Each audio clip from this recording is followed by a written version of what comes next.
In July 1941, hundreds of Jewish men were marched to a secluded spot in the woods near Vilnius in Lithuania. Blindfolded, walking in single file, they reached a specially prepared pit where they were lined up and shot. This was just the beginning. Throughout the war, 100,000 people would be killed at Panari. Dozens and dozens of people who tried to escape and were killed by dum-dum bullets. Who were hit in their heads, mothers holding children, and young couples embracing each other. And the most shocking thing about it is that many of these Jews were shot not by Germans, but by their fellow Lithuanian countrymen. One of the dirtiest secrets of World War II is that right across the Baltic states, thousands of people actively supported the Nazis. They would form the Schutzmannschaft, so-called protection teams, death squads that were used to hunt down and kill hundreds of thousands of Jews. The Germans had created almost what you might call a criminal clique, a blood pact. Throughout Eastern Europe, there were tens of thousands of people who had covered their hands with the blood of Jews and communists. So what drove these men to hunt down and execute their neighbors? Were they forced into it by the Nazis? Did they do it for the money? Or were they simply vicious sadists with a thirst for killing Jews? This is the story of some of Hitler's most brutal collaborators. The collaborators of Lithuania and the Ukraine.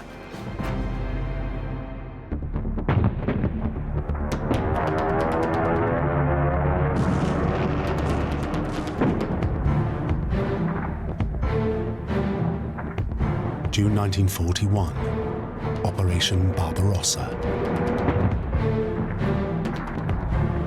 Hitler's armies invaded Russia on a huge 2,000-mile front. Panzers drove deep into Russian territory. From the air, the Luftwaffe pummeled any resistance. German infantry units followed the Panzer spearhead.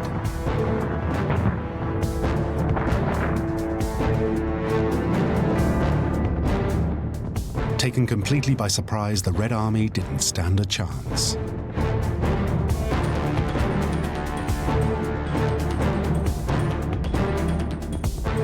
"900,000 Soviet soldiers fell into German hands almost immediately.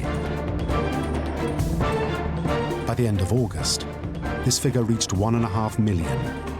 Many more mutinied and deserted.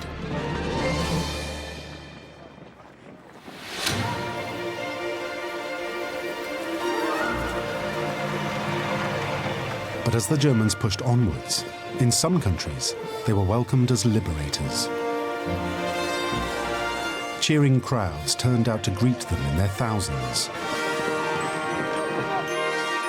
The reception was especially warm in the north, in the Baltic states of Lithuania, Latvia, and Estonia. Toda a Estónia foi libertada do terror bolchevista e a população saúda entusiasticamente e com gratidão as tropas alemãs. The reason the people were particularly glad to see the Germans was that they hated the Russians.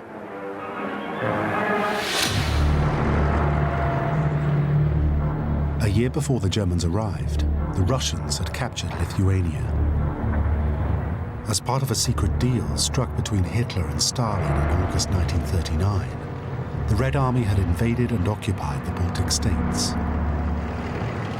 What made this so terrible is that these countries had previously been ruled by Russia for 120 years. They had only broken free after World War I. After just 20 years of independence, the Russians had come back.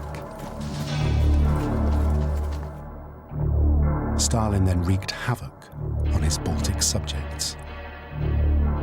They were racial enemies of the Russians, if you like. They were a different race from the Russians. They had Western traditions. They always looked to the West. They were on the Baltic. They looked to nations like Sweden and Germany and Denmark, their near neighbours, and not to Russia. So I think he regarded them as a fifth column and as intrinsically enemies of Russians and indeed of Soviet communism.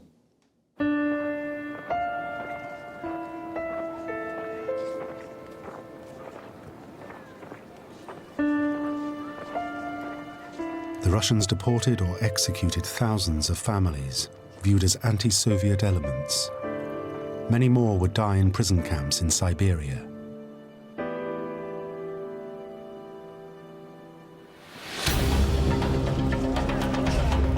Desperate to rid themselves of the Russians, the Lithuanian nationalists formed into guerrilla groups and prepared to rise against the Soviets. Little wonder that Hitler was seen as a better prospect than Stalin.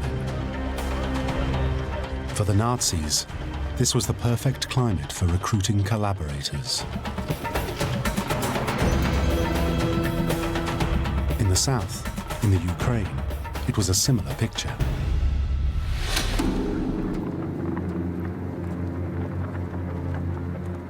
The Ukraine had once been one of the wealthiest parts of Russia, based on its fertile farmland. But all that had changed under Stalin. In the 1930s, he imposed a harsh new policy upon the Ukrainian peasants. They were forced to give up the land they had owned for generations and move to large collective farms.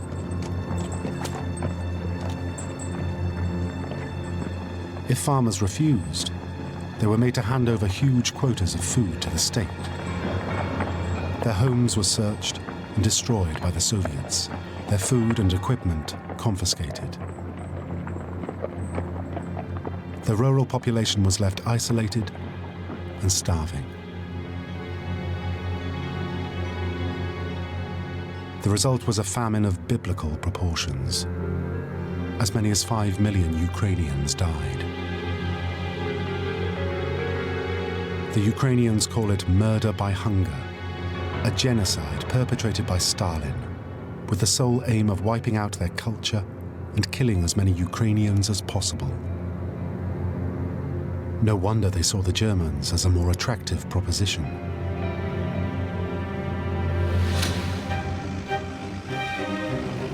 All this ensured that when the Germans arrived, they were greeted as liberators.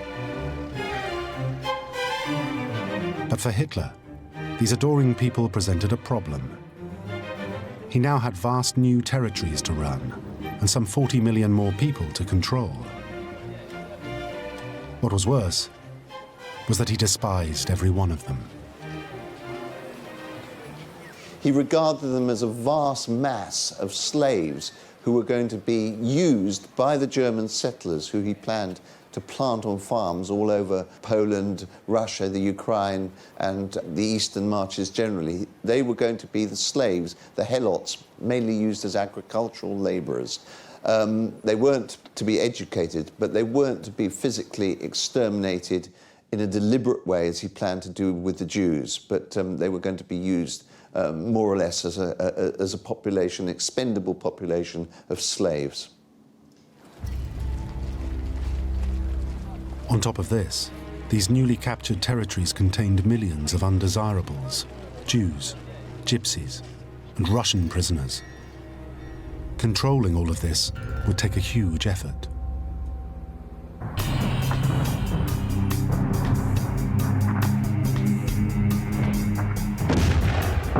The trouble was, Hitler just didn't have enough men. He couldn't spare any of his soldiers for police work because they were committed to the front.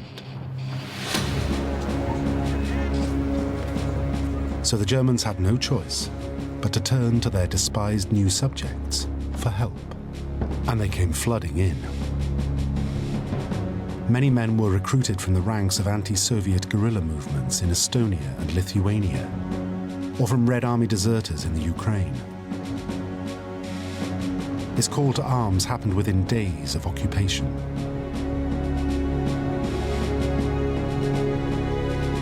Their first official task was to deal with local communist organizations. Those who had experienced Stalinist oppression were eager to help. But this anti-communism masked another, much more sinister Nazi plan: the total annihilation of the Jews of Eastern Europe. Discover the past with exclusive military history documentaries and ad-free podcasts presented by world-renowned historians, all on History Hit. Watch them on your smart TV or on the go with your mobile device. Download the app now to watch everything, from the gripping story of the Band of Brothers to Operation Barbarossa and D-Day. Immerse yourself in the dramatic stories of this remarkable era by signing up via the link in the description. Und zweitens, Sie wollten, Herr, kompromisslos die einzige Macht und alleinige Macht in Deutschland. Hitler had made no secret of his loathing for the Jews. He regarded them as parasitic vermin who polluted the blood of the German people and deserved to be eradicated.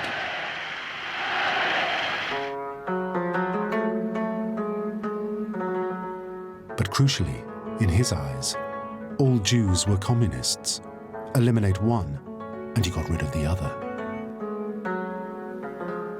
He saw Judaism and Bolshevism as part and parcel of the same force, and it was his view that there was going to be a world struggle between the two ideologies, the two rival ideologies of National Socialism and Judeo-Bolshevism. So Barbarossa was always on the cards. It was just a question of when. It wasn't hard to convince the Lithuanians to turn on the Jews. They had a long history of anti-Semitism and blamed them for the recent Soviet oppression. We're talking about the land that is the land of the pogrom, and always was, dating right back to Tsarist rule before the communists ever took over. There was a very lively tradition of anti-Semitism, and vicious anti-Semitism at that, all over Eastern Europe. It was by no means unknown for Jews to be massacred and killed. Lithuanian nationalists had been preparing anti-Jewish propaganda for months. On the outbreak of war, they declared, "The crucial day of reckoning for the Jews has come at last. Lithuania must be liberated not only from Asiatic Bolshevik slavery, but also from the Jewish yoke of long standing." In fact, the Lithuanians were so enthusiastic that their own armed groups turned on the Jewish Bolshevik menace within hours of the invasion. So-called partisans rose up as soon as the fighting started along the border to join with the Germans. They often rose up in cities before the Germans arrived, started firing on Soviet units, and part of their activity was inciting people to join them in an anti-Soviet uprising. And that anti-Soviet feeling was almost indistinguishable from anti-Semitic feeling. One of these groups was called the Lithuanian National Labour Defence Battalion, or TDA. Its men identified by the white armbands they wore on their sleeves.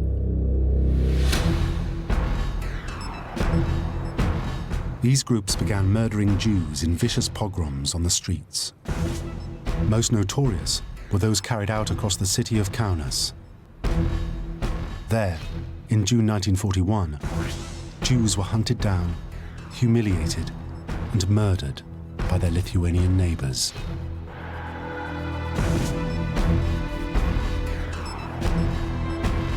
Crowds gathered round to watch members of the local militia beat Jewish men to death. In the background, they played the national anthem. So who were these men prepared to carry out such atrocities? One member of the TDA was a young man named Antanas Getsevičius, later known as Antanas Gekas. Antanas Gekas was a Lithuanian nationalist. He was born in Lithuania in comfortable circumstances. His parents were landowners. He'd gone to the military academy in Lithuania. He'd become a lieutenant in the Lithuanian Air Force. So he was very patriotic.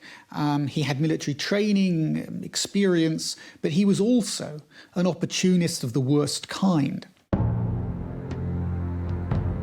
In June and July of 1941, Kekas's unit was largely responsible for rounding up and executing hundreds of Jews at a site known as Fort 7 on the outskirts of the city.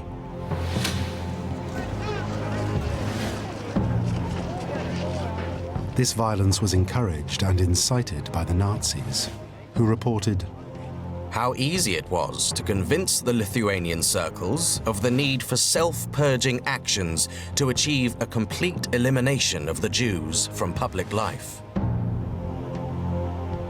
It was just a taste of things to come.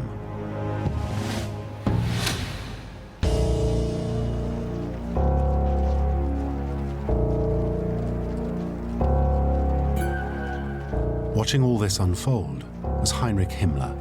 As head of the German secret police and the SS, he was the man to drive through Hitler's racial policies in the Soviet territories.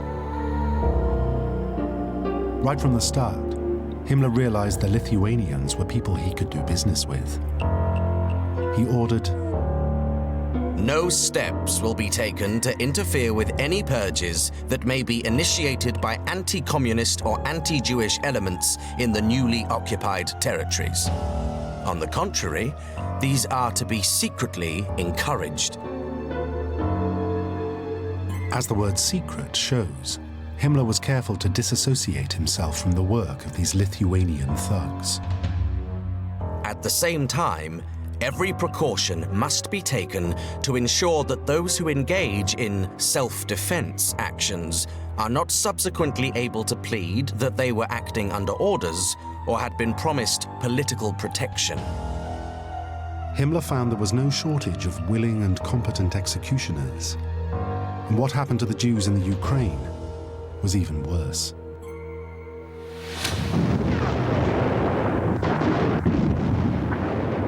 In the first days of the invasion of the Soviet Union, the Germans had swept into the Ukraine, hammering the cities of Odessa, Kiev, and Lvov. They captured huge swathes of Ukrainian territory and pushed back the Soviet army.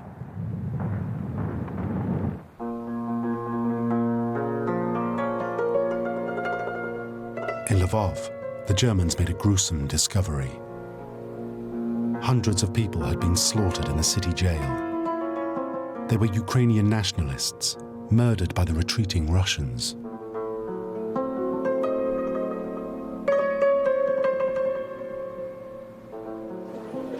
The nationalist groups blamed the Jews.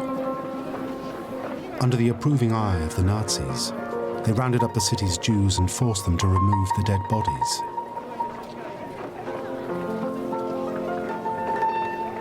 Then they wreaked their revenge.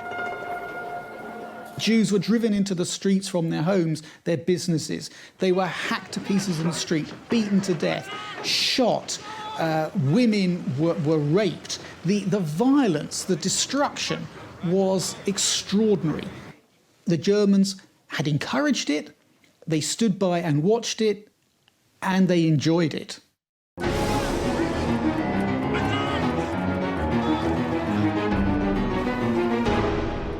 The Germans were so entertained by what they saw that they filmed it. When the pogrom was over, 5,000 Jews were dead. The violence was so extreme that the Nazi leadership became concerned. This angry rabble was one step away from turning into an uncontrollable mob. It was time to channel this anti-Semitism and apply some rigorous German discipline.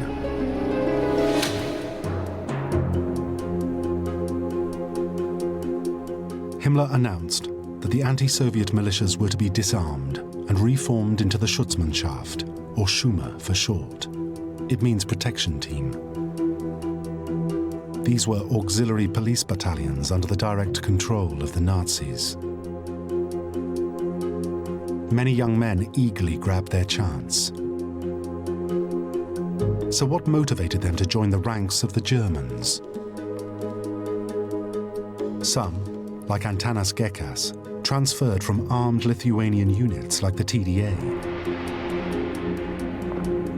He wrote a letter to the local German commander dedicating himself to the military success of the Reich and the greater glory of Adolf Hitler. But despite this, he clearly wasn't a committed Nazi. During the Soviet occupation, Gekas had actually worked for the Russians. In his mind, the obvious thing to do was to immediately offer his services to the Germans in the most obsequious way possible. I don't think Gekas was really very ideological. I think he was probably a patriotic Lithuanian. He certainly didn't like Jews, but I don't think that he was a follower of Adolf Hitler. He hadn't read Mein Kampf. He was above all an opportunist who wanted to save his own skin, and he used any kind of excuse for self-promotion.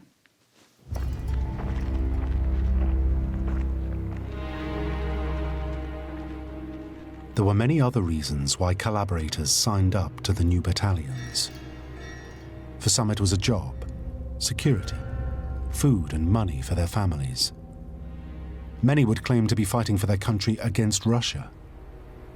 A lot of them believed that this was a patriotic job, working for the Germans in the security apparatus, which of course meant hunting down, suppressing communist Jews who they regarded as their enemy. This was respectable work for someone who was a nationalist and a patriot. But the Germans weren't too picky about the people they enrolled, and the auxiliary units also attracted criminal elements and opportunists. Membership in these units was quite fluid. The pay and conditions were not exactly highly regulated. A lot of Lithuanians joined the Schutzmannschaft in the early period because they knew it would give them an opportunity to rob and to plunder, particularly the property, the homes of Jews.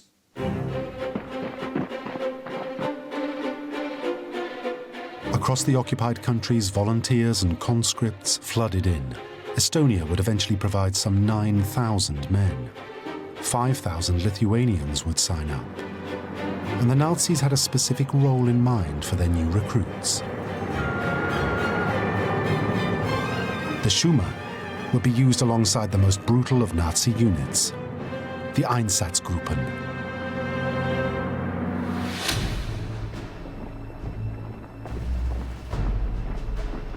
These Einsatzgruppen were Special Operations SS units, and they took their orders from Himmler's deputy, Reinhard Heydrich. Their job was to follow the German army into occupied countries and murder communists, undesirables, and especially Jews.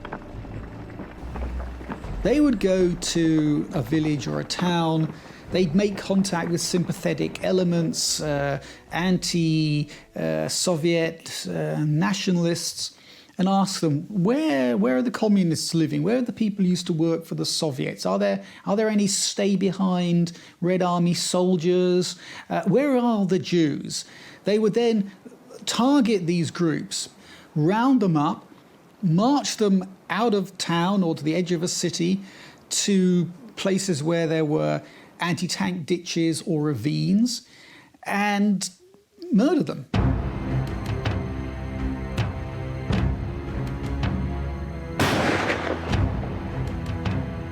The Einsatzgruppen had already done this grisly work in Poland. There, they murdered an estimated 50,000 people.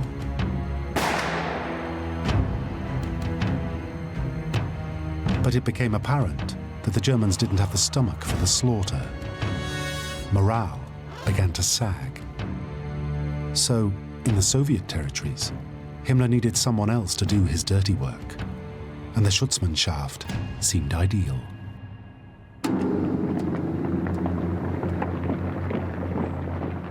The Lithuanian Schuma, including Gekas's battalion, joined the death squads of Einsatzgruppe A, led by the fiercely ambitious Brigade Führer Dr. Walter Strahlecker.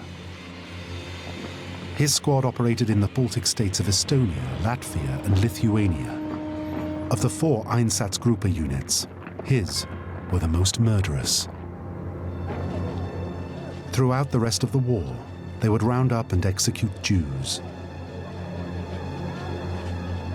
For a short time they stuck to men, but their policy of murder soon spread to women and children. Entire communities would be wiped out, herded into pits, and shot. Extraordinarily, local people far outnumbered Germans in these death squads. Once the Nazi leadership had decided that it was going to cleanse the occupied territories of all Jews except those who were useful to their war effort, they absolutely had to have local collaboration. They needed local collaborators to show them where the Jews were, to guard ghettos, to march Jews out to the killing sites, to guard the killing sites, to shoot the Jews. They needed tens of thousands of local volunteers to carry out what was becoming a genocide on a vast and to us unimaginable scale.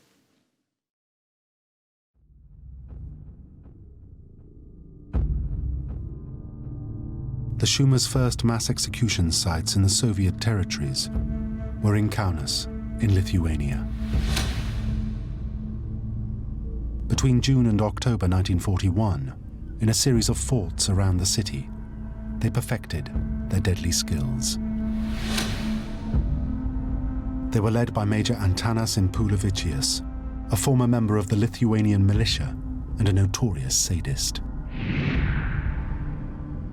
From Kaunas, the death squads fanned out across Einsatzgruppe A's territory, dividing into smaller units. One group was led by SS Standartenführer Karl Jäger. He kept a chilling, meticulous account of the Jews and undesirables murdered by his men. It became known as the Jäger Report. Across Lithuania, the numbers racked up. Until in December 1941, his unit had killed over 137,000 Jews. In cold, efficient detail, men, women, and children were recorded separately. At the end of the report, Jäger summarized.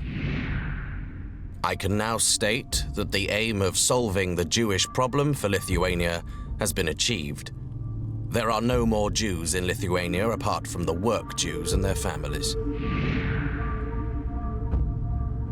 What the report also detailed was the integral part played by the Lithuanian auxiliaries in this liquidation process.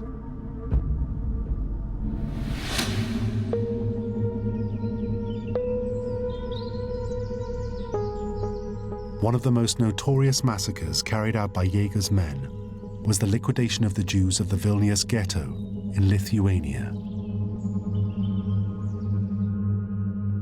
Jews were routinely rounded up and marched to the nearby woods of Panari by armed Lithuanian guards. In these woods, the Soviets had built huge pits for the storage of tank fuel. They had never been used for this purpose, but they were just right for what the death squads had in mind. Between July and December 1941, at least 48,000 Jews were lined up by the edge of these pits and shot. One teenager escaped from the Vilnius ghetto and witnessed what happened. They took us in to collect bodies of dozens and dozens of people who tried to escape and were killed. Were killed by dum-dum bullets. And collecting elderly people who were hit in their heads and see what's happening and see children, mothers holding children and young couples embracing each other. And you take all these people and throw them into the pit. These were things you can't forget.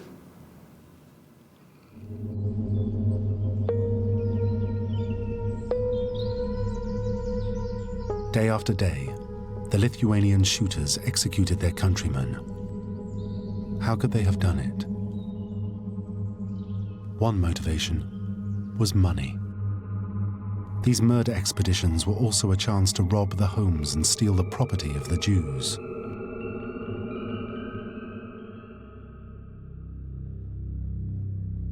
One Schumer unit was employed further afield, in the neighboring territory of Belarus, and it was developing quite a reputation.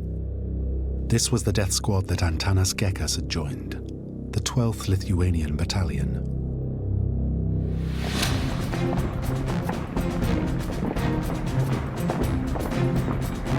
In September 1941, they were sent on a special operation in and around Minsk.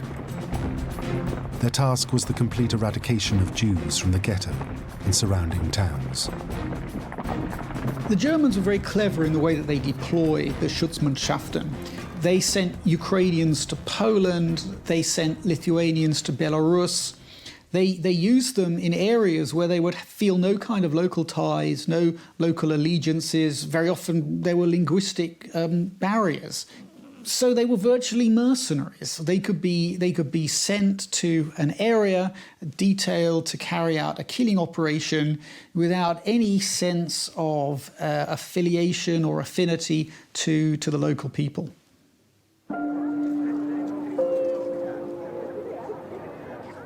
The 12th Battalion's crowning achievement came in a town called Slutsk. Here, as part of a German police battalion, they swept through the streets, rounding up Jews. They tore screaming children from their mothers and shot all who tried to evade capture. They then herded the Jews to pits outside the city. One of Gekas's officers described the massacres that followed. We were driving the Jews to the pits. They went in rows of 4 persons, in long columns. One part of the guards were driving them, and the others were waiting to shoot. The victims were lying in pits, and then were shot. We were killing with Russian rifles. We shot first their parents and then their children. It was terrible to kill. We did it automatically, without thinking.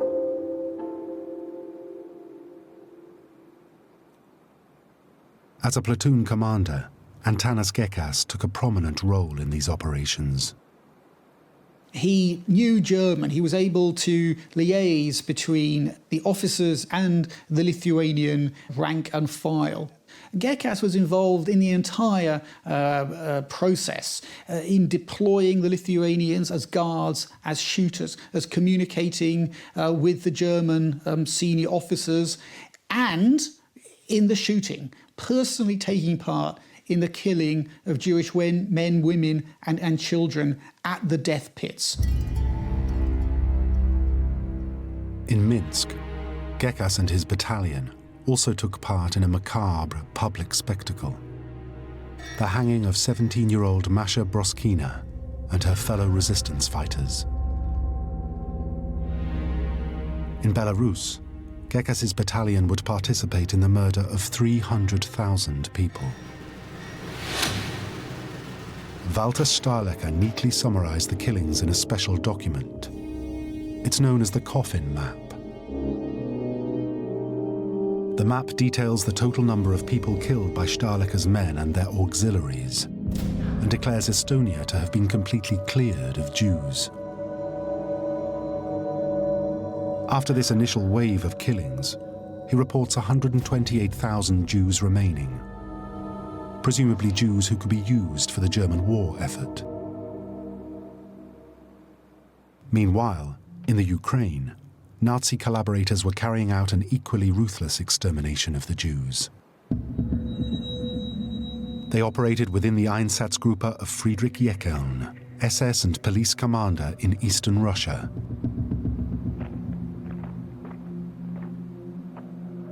Jekeln's murder squads swept through the countryside and the death toll mounted. 2,500 Jews at Kryvyi Rih, 23,600 at Kamianets-Podilsky. And in September 1941, they helped to carry out the largest single mass killing by Nazis and their collaborators throughout the entire Soviet campaign.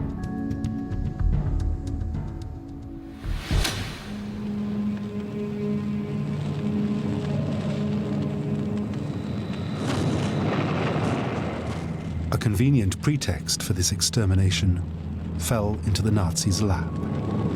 The Germans' headquarters in Kiev, the capital of the Ukraine, were blown up by the retreating Soviets. The Germans pinned the sabotage on the Jews. They were rounded up by Ukrainian police and marched to a huge ravine called Babi Yar. It was the ideal place to try out one of Friedrich Jekeln's most notorious techniques, known as sardine packing. Victims were forced to climb into the ravine by Ukrainian militiamen and shot from above. Another batch of Jews were ordered to climb down and position themselves head to foot with the dead. Then they too would be shot. Jekel believed this was a more efficient way of killing Jews. It was also a more efficient way of filling the pits. You used the space more efficiently, so you didn't have to dig longer and bigger pits. In his eyes, this was a terrific achievement, a great step forward in efficiency. To us, of course, it is simply the most extraordinary barbarity. And you do wonder how an intelligent and educated man, which is what he was, could have thought this through and sort of patted himself on the back for having come up with this solution to a difficult problem. Sardine packing proved very effective. After just 2 days, nearly 34,000 were dead. How could these people execute entire families? How could they justify killing women, children, babies? The hardcore Nazis, of course, viewed the Jews as a racial enemy that had to be exterminated. And as the next generation, children above all had to be wiped out. But what about the Nazis' Ukrainian collaborators? How could they do it?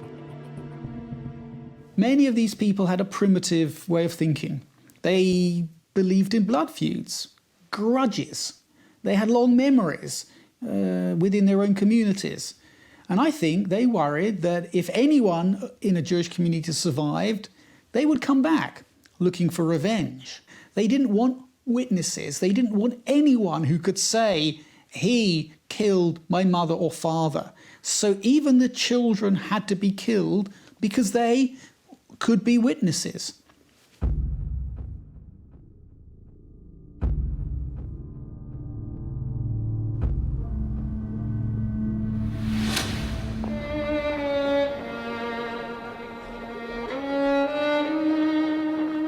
Having shown themselves willing to assist in the wholesale slaughter of Jews, Hitler's collaborators would soon be implicated in the very worst of his crimes.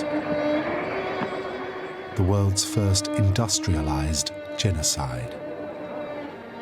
Death camps were set up to receive trainloads of Jews from across the occupied countries.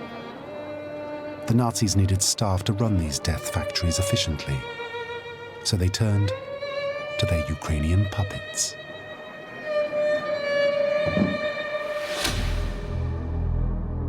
One of the most notorious was a man thought to be called Ivan Marchenko.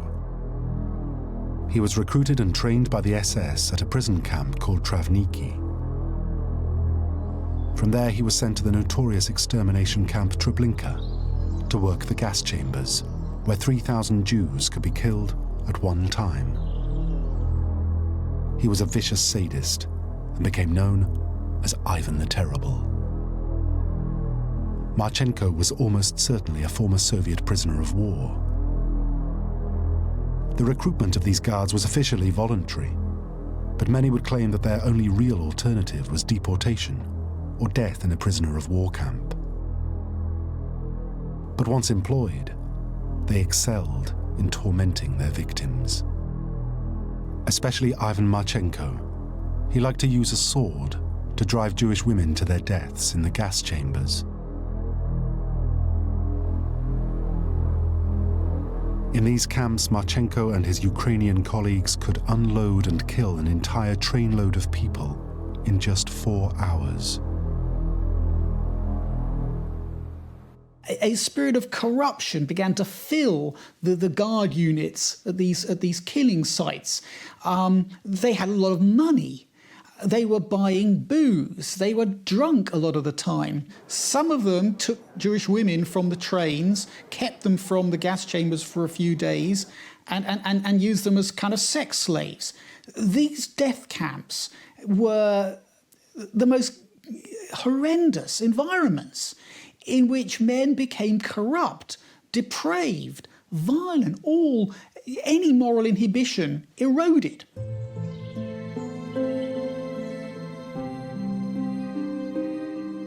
In Treblinka alone, Marchenko and his men helped to murder over 750,000 people.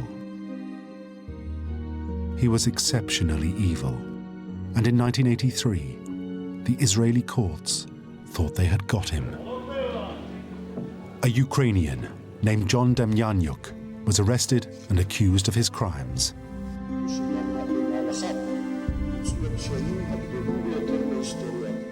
But it turned out that Demyanyuk was not Ivan Marchenko of Treblinka, and he was released. But he was not off the hook yet. Today, in Munich, Demyanyuk stands accused of being a guard at another killing center in Poland, Sobibor.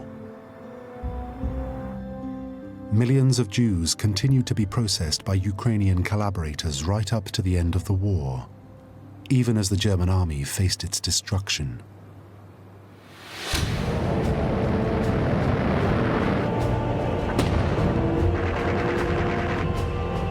In 1943, the tide finally turned, and the war began to go badly for the Germans.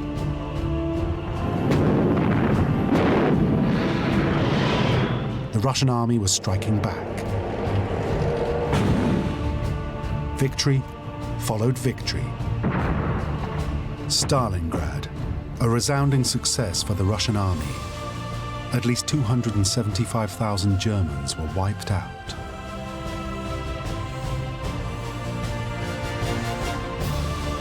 Many of them froze to death over the bitter Russian winter.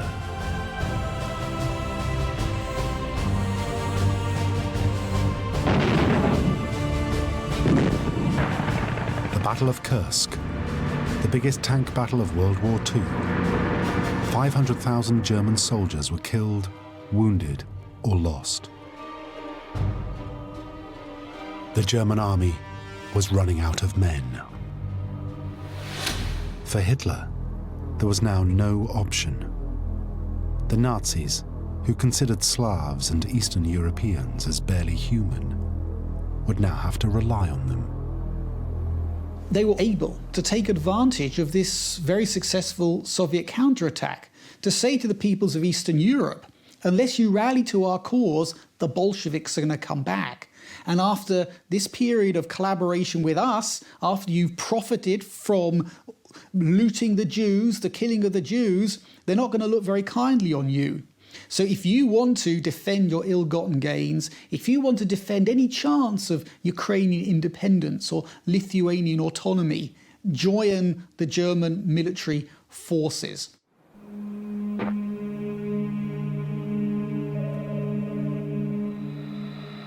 The collaborationist police battalions were phased out.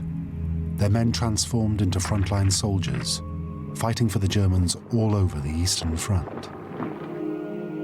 Even the elite SS was forced to recruit from the Soviet states. 13,000 men formed an Estonian legion.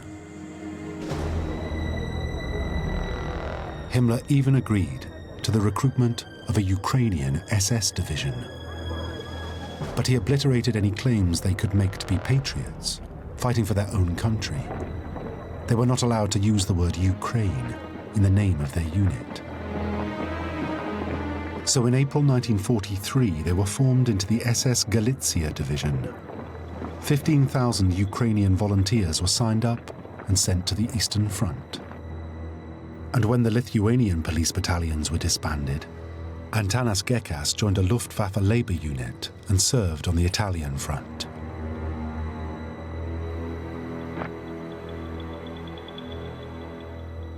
These collaborators were now a vital part of Germany's armed forces and fought by their side to the bitter end.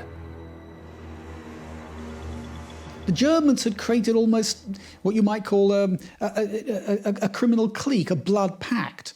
Throughout Eastern Europe, there were tens of thousands of people who had covered their hands with the blood of Jews and communists, who had profited from the German occupation. And the Germans knew that they could rely on these people for a last-ditch defense of the occupation. These collaborators, brutalized by years of killing and lawlessness, were now fighting for their lives against a Russian army hell-bent on revenge.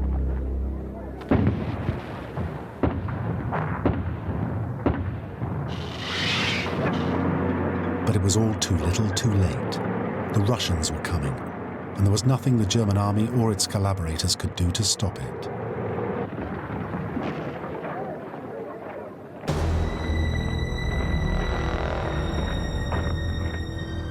As the war ended, many former Schumer volunteers surrendered to American and British troops and escaped to the west. And there was good reason to run. Many who stayed behind after the war were hunted down by partisans seeking revenge. One of these partisans was Menachem, the Jewish teenager who had escaped the Vilnius ghetto. He was part of a group who tried to track down the perpetrators of the massacres at Panari. But a great many more escaped justice. Among these was the commander of the 12th Battalion, Antanas Impulevicius. He lived in America until his death and was never tried or punished for his crimes. And what of his one-time platoon commander, Antanas Gekas? Incredibly, he had changed sides right at the end of the war and fought for the Allies.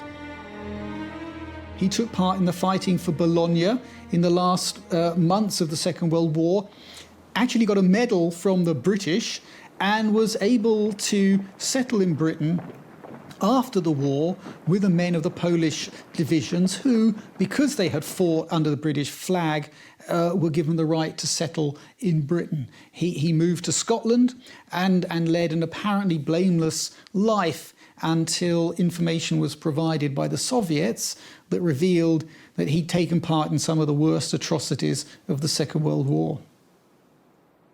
In 2001, Scotland agreed to extradite Gekas to Lithuania, but he died before he could be brought to trial. After the Second World War, these Lithuanian and Ukrainian collaborators proved frustratingly hard to bring to justice. As a result, it's difficult for us to understand their motives. It's clear that some were anti-communists and were haunted by the atrocities committed on their friends and families by Stalin. Others had no choice. The Germans offered their best hope of survival, food and money for their families. But this cannot justify participating in the mass slaughter of millions of people. Many of these collaborators weren't just following orders. They killed for personal gain, and sometimes they enjoyed it. And their help ensured that Hitler could carry out his genocide against the Jews.